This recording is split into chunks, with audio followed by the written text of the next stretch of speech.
Mga kwento ni Fermo.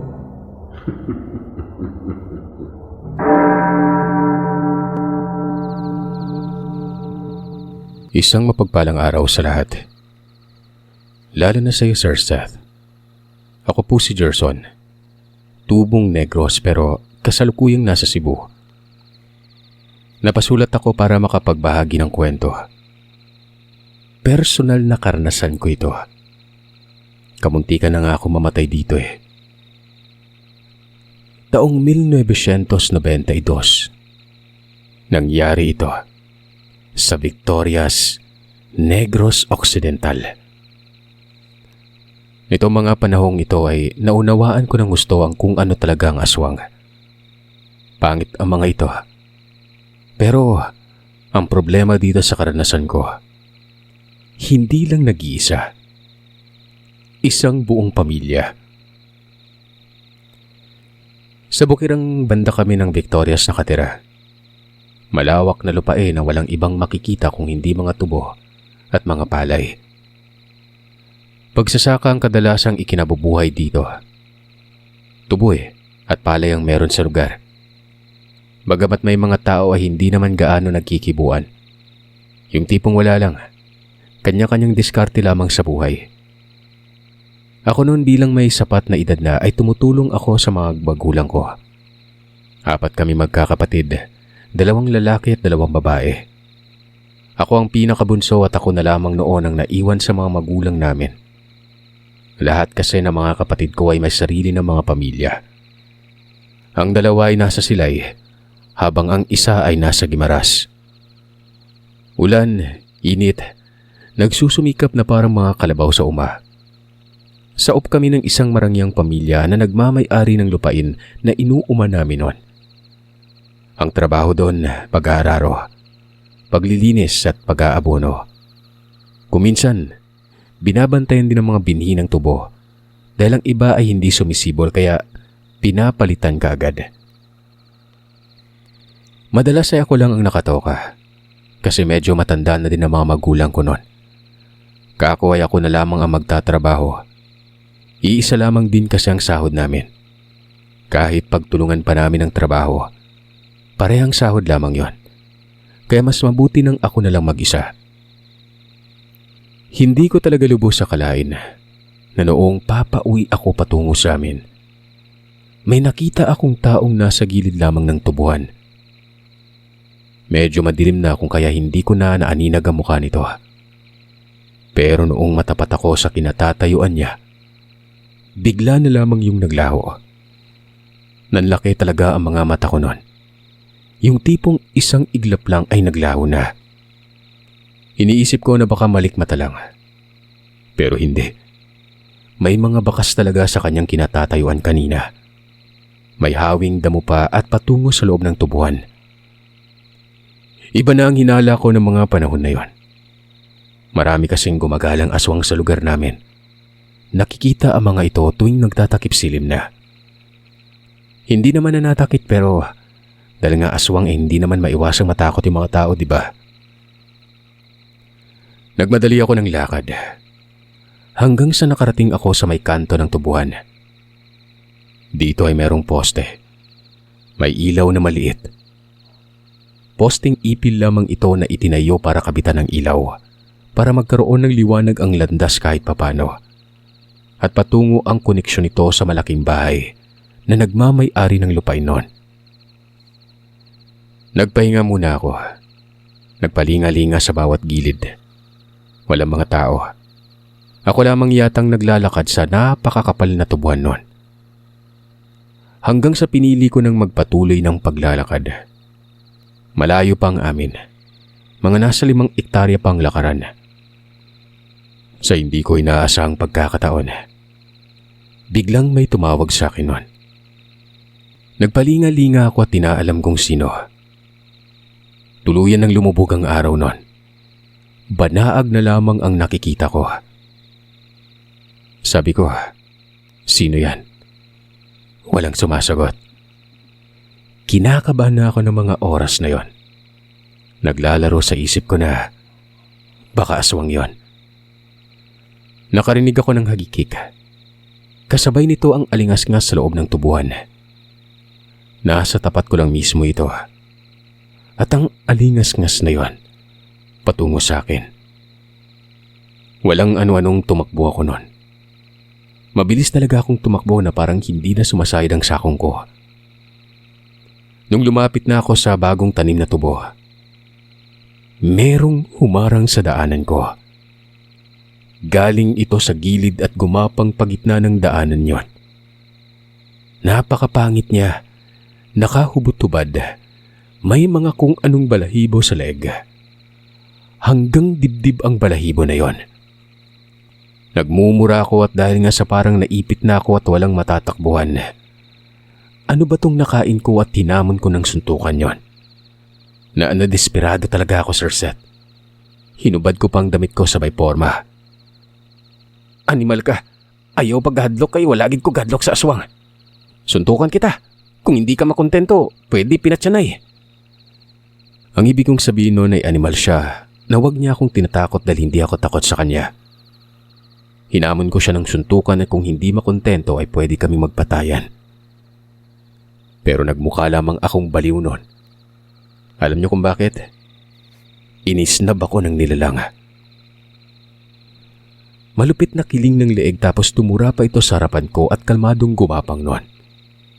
Para bang pinagtitripan ako. Alam niyo naman siguro yung babaeng mataray ano? Ganon na ganon ang pag-isnab niya sa akin. Pero sa pagkakaalam ko ay lalaki yon. Napapakamot ako ng ulo. Tapos noong magkaulirat at napagtanto kong nagmukha na pala akong baliw, sumisigaw ako noon. Sabi ko baliw siya. Bumalik siya. Tinatakot niya lang ako. Inis na inis ako. Nakakainsulto. Naubos ang takot ko tapos hinamon ko na ito pero hindi na lang ako pinansin. Hanggang bahay ang galit ko noon. Nagtanong pa si Tatay Silio kung anong problema. Ikinuwento ko sa kanyang lahat. Napapatawa ang tatay. Huwag ko daw pansinin. May aswang talaga sa amin. Sinabi kong alam ko yun pero hindi magandang biro ang ginawa nito. Mahimahimatay ako sa takot noon. Nga pala Sir Seth, nasa 18 taong gulang ako ng mga panahon na ito. Maagang nagtatrabaho sa UMA pero kahit papano ay nakapagtapos ako ng high school noon. Pagkabalik ko kinabukasan, sinuri ko yung dinaanan ng nilalang. May mga bakas kasi ng tapak. Ang layo, umabot ako sa pinakadulo na kung saan naman kalsada ng naroroon. Pero yung kabilang parte, tubuhan pa rin. May kwento na rin dito na nalapag sa channel na ito na nasa tubuhan din pero magkakaiba nga lang kami ng karanasan. Bumalik ako noon, buong maghapong nakabilad sa araw. Hanggang sa noong papauwi na naman ako. Aba, may nag-amok na naman.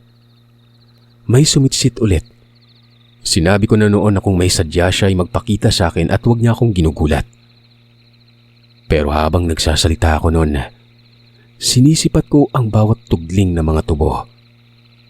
Parang nasa loob yung tunog Pakiramdam ko'y nasa malapit lang. Palubog na rin yung araw noon. Meron akong nakitang nakadapa. Ito pa rin yung kahapon. Ng mga panahon na ito ay hindi na ako nakaramdam ng takot. Nakipagtitigan ako sa kanya.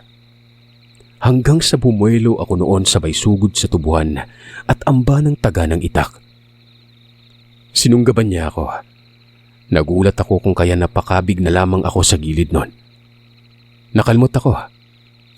Naroroon na ito sa labas. Ako na ngayon ang nasa loob ng tubuhan. Nakatitig ito, bumubuka-buka ang bibig.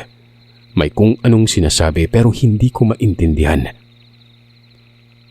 Tumakbo ako palabas. Tumakbo naman ito palayo. Hinabol ko ito. Hindi ko nilubayan.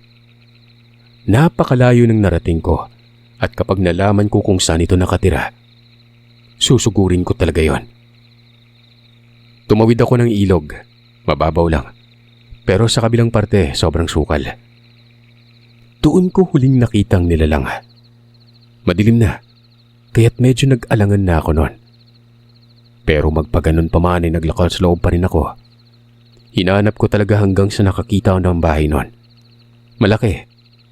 Itong lugar na ito ay malapit na sa may kabilang kalsada. Napapaisip ako na baka dito nakatirang nilalang. Tapos doon siya laging tumatambay sa may malapit sa inuuma ko. Kako sa sarili ko, babalikan kita bukas. Hindi ako dediretso doon sa uma. Maaga pa lang, pupuntahan ko na itong nilalang na ito. Yun ang namuong plano ko noon. Hindi ko alam kung bakit ang tapang ko. Siguro nakita ko yung kakulitan niya. Siguro dahil yun sa pakiramdam ko. Takot ito sa akin noon. Kinabukasan ay nakaumang na ako sa may ilog. May baon pa talaga ako para hindi ako gutumin. Ayaw ko din malingat noon. Hindi kasi ako uuwi. Papatayin ko talaga itong aswang. Bahala na kung sinong tao ito basta sa pagkakaalam ko, aswang siya. Mula alas 9 ng umaga hanggang nagtakip silim na lang, may mga tao akong nakikita. Pero nasa malayo. Nasa tumbang mangga ko na kung saan ang mga sanga nito ay halos humalik na sa ilog noon. Nakadapa lang ako sa gilid. Maganda din ang pwestong yun kasi nga sobrang lilim. Walang ano-ano'y nakita ko siya sa kabilang parte. Sa gilid ng puno ng niyog, nasaan yung aswang? Hindi ako sigurado kung doon ba galing sa bahay na malaki pero ang natitiyak ko lamang noon doon siya nawala at doon din siya lumitaw. Umakyat ito ng puno ng niyog. Parang butike. Ang bilis nakaakyat nun at tumalon doon sa may mangga na natatapat naman sa mangga kung saan ako naroroon.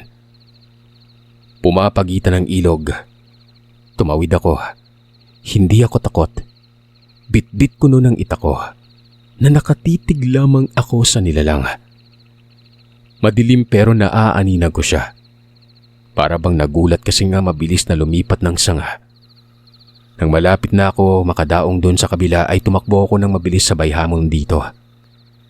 Kako'y makikipagpatayan ako noon. Maling-mali ako noon, Sir Seth. Pinagsisihan ko talaga ito. Akala ko, iisa lang nasa puno. Pero dalawa ang lumundag sa lupa. Dito ako napaatras. Nagsalita yung laging sumisitsit sa akin noon.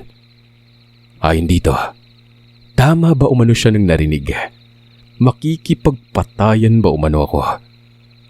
Kako naman ay ilang beses ko nang sinabi ito pero tumatakbo siya. Ngayon may kasama ito saka palang nag-angas. Hindi naman ikaw ang sadya ko dun sa lugar. Masyado ka lang sensitibo kaya inisip kong ikaw ng punteriya. Ngayon, kakagating ko na yung hamon mo. Maganda kasi nga wala talaga makakaalam kung mamamatay ka. Napalunok ako ng laway. Yung bangis ko nun parang superhero, natunaw na parang kandila. Pero hindi ako nagpakita ng pagkatakot nun. Naroroon na Sabi ko, subukan niyang lumapit. Itong isang nilalang ang umabante. Babae na parang matanda. Mahigpit kong hinawakan ng itak.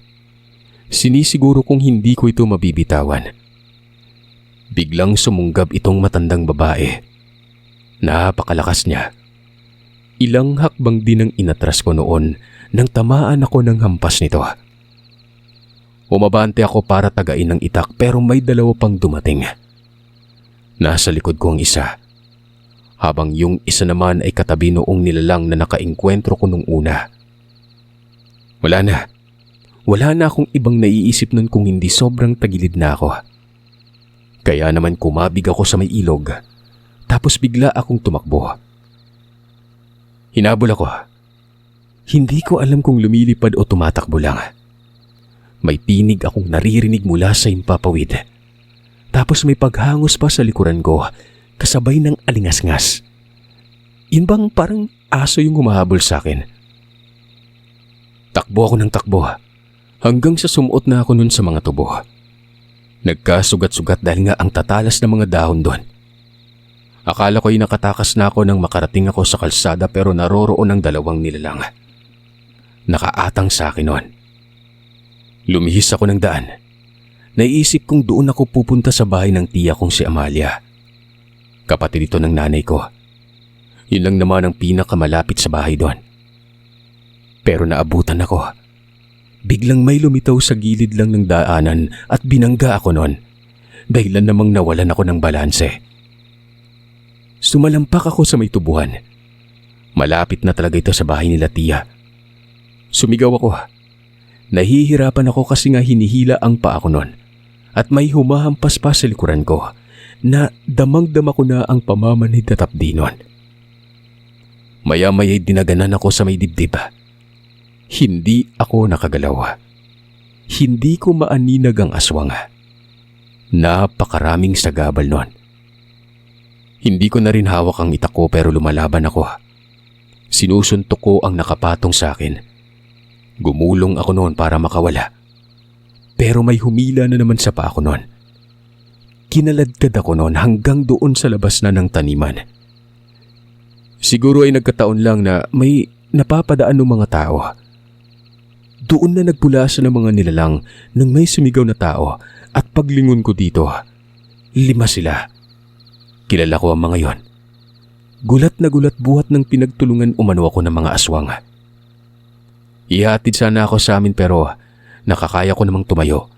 Kaya sinabi ko na lang na ako na ang uuwing mag-isa. Noy, huwag kang magpakumpiyansa. Ang daming aswang dito. Kaninong anak ka ba? Anak po ako ni Susan pero doon po ako kila tiya sana tutuloy eh. Sabi ko noon. Umalis na mga ito. Ang hindi nila alam, may sugat ako sa likod. Madilim na kasi noon. Hindi ako dumiretso sa amin. Mag-aalala ang mga magulang ko kapag nasilayan nila akong nasa ganong estado. Basta naglakad ako patungo sa bahay nila tiya. Pero wala si tiya Amalia. Ang naroroon lamang ay ang asawa nitong si Tio Rojem. Wala din ang anak. May pinunta naman ng okasyon. Nagulat ang tiyo. Nagtanong sa kung anong nangyari.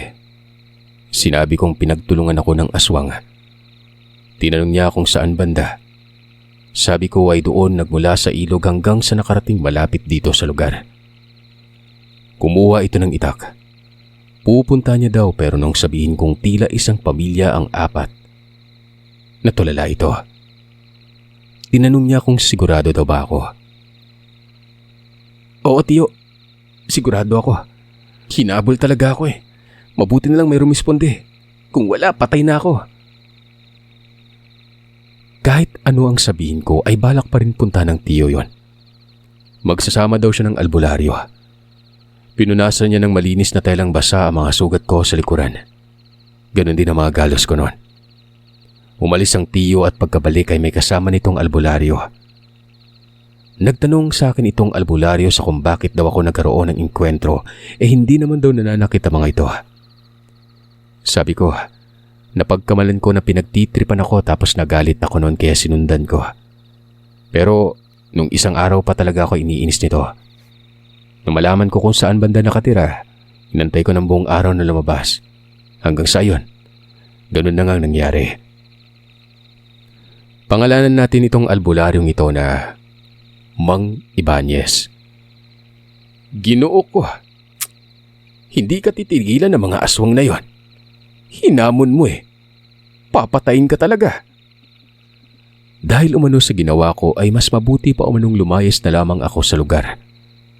Isang pamilya ng aswang umano ang kalaban ko. Siyempre, abot langit ang takot ko noon. Mabilis na sumagi sa isip ko ang mga magulang ko. Madadamay sila. Labis akong nagsisisi. Parang ayaw ko nang umuwi. Mabuti na lamang at sinabi ni Tiyo na tutulungan niya daw ako. Nakiusap ito kay Mang Ibanez na protektahan ako noon. Sabi naman ng matanda ay gagawin niya makakaya niya. Pero sa tingin niya noon ay tagilid talaga. Sumabat ang Tiyo. Ayon dito ay doon muna ako sa isang bahay nila. Malapit sa bayan. May mga tao at baka mag-alangan ng mga nilalang. Tumango naman ang matanda at sinabing pumunta ka agad doon. Ay na nga. Dinala ko ng Tiyo sa kabilang bahay. At nung makarating na kami ay nagpaalam yun na aalis dahil nga pupunta ng mga magulang ko. Ipapaalam lamang kung nasaan ako para hindi daw mabahala. Pero sa ibang dahilan, siya na umano ang bahala nun. Itong si Mang Ibanez naroroon. Ginagamot kasi ako nito. Paulit-ulit kong naririnig sa kanyang pagmumura. Nasobrahan lamang daw ako sa tapang. Hindi ko na naisip na maski isang aswang lang kaya na akong patayin ng walang kahirap-hirap nun. Tapos isang hukbo pa talaga ang kalaban ko. Malalim ng gabi ng mga panahon na ito. Mga 11:11 na ata. Konkreto yung bahay. Dating inuukupan nila Tiyo ito nung doon pa sila nag-uuma. Balitong bahay ay pinagkatiwala lang sa kanila dahil may ranggo ang Tiyo sa katuban o tubuhan. Parang supervisor. Kwadrado, walang biranda, pero may kusina at banyo. Bali na sa loob lahat ng bahay ang pangangailangan. Matapos akong gamutin itong matanda ay lumabas yun ng bahay. Hindi ko alam ang ginagawa niya. Sobrang pagod kasi ang katawan ko noon at pinili kong magpahinga na lang. Nasaigaan ako na nawala man lamang banigatunan. Maya-maya pa, kumalabog ang bubungan. Napabalikwas ako noon sabay sandal sa dingding. Dahan-dahan kong binubuksan ang bintana. Nakita ko si Mang Ibanez sa labas. Nagkukumpas ito ng kamay sabay dura. Nakatitig ito sa may itaas. Alam kong aswang ang nasa bubungan. Nabalisa kaagad ako noon. Tama si Mang Ibanez. Hindi ako titigilan ito. Hanggang sa may lumitaw mula sa likuran ni Mang Ibanez. Gumagapang. Nasa may pilapil banda ito. Dito sa likod ng bahay, tubuhan yon. Palayan doon sa kinaroroon ni Mang Ibanez. May mga tirahan sa malalapit. Mga nasa ilang metro ang layo pero patay na ang mga ilaw doon at tulog na talaga ang mga tao. Wala pa ring silbi itong pag-alis namin sa bahay nila Tiyo. Sumigaw ako noon. Kako nasa likod niya ang nilalang. Noong marinig ng matanda ang mga sinabi ko ay mabilis itong pumasok sa loob ng bahay. Nagsiga yon. May mga ritaso ng kahoy doon tapos mga goma. Nakakasulasok ang usok nito. Parang malalason pa ata kami sa loob. Nagreklamo ako na mamamatay kami sa usok pero ayon kay Mang Ibanez, tiisin na lamang daw kaysa naman pasukin kami ng nilalanga. Mga pasado 12:00, nagsisisigaw ang Tiyo sa labas.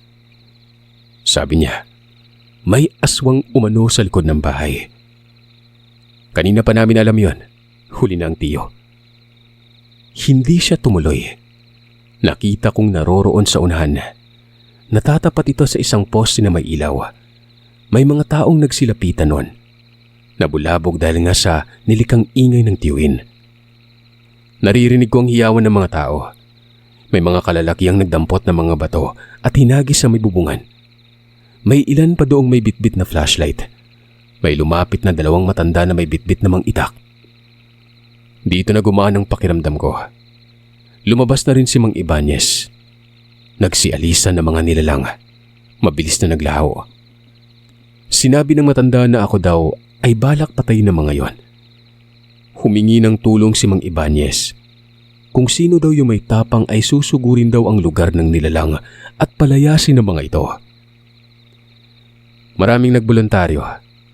Sunugin daw na lang yung bahay ng aswang kapag nakarating sa lugar. Siyempre, hindi pwedeng hindi ako kasama noon kasi nga, ako lamang ang nakakaalam kung saan talaga banda. Yung malaking bahay na pinagdududahan ko, ito ang ituturo ko kapag nakarating kami doon. Parang parada. Napakarami namin noon. May kababaihan, may mga matatanda at makisig na lalaki. May bata pa nga eh. May nagtanong kung bakit ako pinag-iinitan. Pero sinabi lang ni Mang Ibanez na dati pa daw akong balak patay nung sanggol pa. At dahil sa tulong niya ay nahahadlangan ng mga ito. Ngayon hindi na kasi nga isang pamilya na talagang tumutugis sa akin. Dagdag ng albularyo. Kapag ang aswang daw ay may bibiktimahin tapos hindi nagtagumpay, hindi ito titigil. Hindi susuko dahil nga may garbo ang mga aswang. Hindi ko alam kung nagsasabi pa ng katotohanan si Mang Ibanez. May alibay pang matanda mula pa sanggol balak na akong patay nun. Pero ang totoo, ibang kwento naman talaga yon eh. Nang makarating kami sa lugar, sinabi ko yung malaking bahay na doon galing ang aswang. Nasa may ilog kami banda nun. Tapos itong malaking bahay walang ilaw at napakadilim. Walang ano-anong nagtakbuhan ng mga tao. Parang may riot patungo sa bahay. Sumisigaw pa ang mga ito na papatay nila ang mga aswang. Nakasunod ako, kasama ko si Tio, hanggang sa bumungad na kami sa bahay. Totoo pa lang talaga ang hinala ko doon na doon nakatira dahil kilala pa nga yun ng ilang sa mga kasama namin. Bagong salta daw, may 2 aswang na nasa bubungan. May biglang sumulpot sa bintana, tumakbo ng mabilis palayo. Pinagbabato ang mga nilalang na nasa bubungan nun. Nagsilundagan ng mga ito. Nagkahabulan. Ito namang si Mang Ibanez ay nilagyan ng pangontra ang bahay. Nagsaboy lamang siya ng kung ano na hindi ko manatukoy kung parang butil ng bigas nun. May pumasok sa bahay. Sinita ni Mang Ibanez. Huwag daw galawin ang mga gamit. Baka maisipan ng iba na magnakaw. Huwag na huwag gagawin ito. Iba daw ang bahay ng aswang. May sumpa. Nakakayanggaw umano. Nagsilabasan yung mga tao nun. Mabaho daw sa loob. Malinis pero may amoy. 2 palapag ang bahay. Nasuri na nila sa itaas at walang nakitang aswang. Ayon naman kay Mang Ibanez, hindi na makakabalik sa bahay ang mga aswang na yon dahil kapag umuwi ay mamamatay umano ang mga ito. Sumunod ang ilang mga tao doon sa mga humabol sa aswang. Sa mga sandaling yon ay kami na lamang ng Tio at si Mang Ibanez ang nasa bulwagan ng bahay. Hindi ako nakaligtas sa sermon ni Mang Ibanez. Siguro ay namumuhay lamang daw yun ng tahimik tapos dahil lang sa paghahamon ko, nagkagulo. Umuwi na raw kami. Magpapaiwan si Mang Ibanez. Nagtanong naman ang Tio sa kung anong gagawin ni Mang Ibanez. Sabi nito, kakausapin niya manong nilalang. Natitiyak siyang babalik daw ang mga yon. Tapos kapag pumasok sa bahay, mamamatay. Aabisuhan niya. Naawa daw si Mang Ibanez kahit aswang ay tao pa rin. Wala namang nababalitang may pinatay ng aswang. Meron sana at ako na daw yan kasi nga sinubok ko mga ito. Baka madala sa pakiusap at areglohin na lamang. Pero hindi na talaga makakapasok pa sa bahay na yon. Umuwi kami. Inihatid ako ng Tio sa bahay namin. Nalaman naman nila nanay ang nangyari. Nadagdagan ng sermon noon kaliwat kanan. Nagsiuwian na rin yung mga tao. Hindi na daw nila naabutan. Yung bahay ay susunugin daw dapat pero ayaw ipagalaw ng manggagamot noon. Matapos ng 2 araw ay dumalaw si Tio. Sinabing napakiusapan naman ang mga aswang. Hindi na daw ako sasadyain at dahil nga hindi makapasok daw sa loob, inutusan na lamang si Mang Ibanez na kunin daw ang kanilang tangan. Ito ang buhay nila. Kinuha man naman sa loob ng bahay ni Mang Ibanez ang sinasabing tangan na yon. Tapos ay binigay ito sa mga aswang. Umalis na mga yon. Walang alam si Mang Ibanez kung saan nagtungo. Nalaman ni Mang Ibanez na yung pangyaring inisip ko daw na inaaswang ako, iba ang sadya nung aswang sa lugar. Nanguhuli pala ng mga bayawak kasi para kainin. Dahil sa loob ng 1 buwan, may sumpong daw sila at kinakailangan talagang kumain ng sariwang karne. Napapailing na lamang ako. Misunderstanding pala talaga. May mga aswang talaga na piniling mamuhay ng normal. Malaking aral ito sa akin, Sir Seth. Kung hindi ba naman ako na warshock hindi sana nangyari yon. Dapat talaga hindi ko na lang hinamon. Ayun, pinatulan tuloy ako. Masaklap dahil pa sa akin kung kaya sila lumayas sa lugar. Pinagsisihan ko talaga yon. Pero syempre, masisisi niyo ba talaga ako? Sa palagay ko kasi parang nasa pagitan ng hindi at oo Hindi ko rin kasi inaasahan. Natakot ako, nadesperado. Hanggang ngayon, dala-dala ko pa rin yung alaalang ito. Tungkol sa pamilya ng aswang sa amin sa Negros Occidental.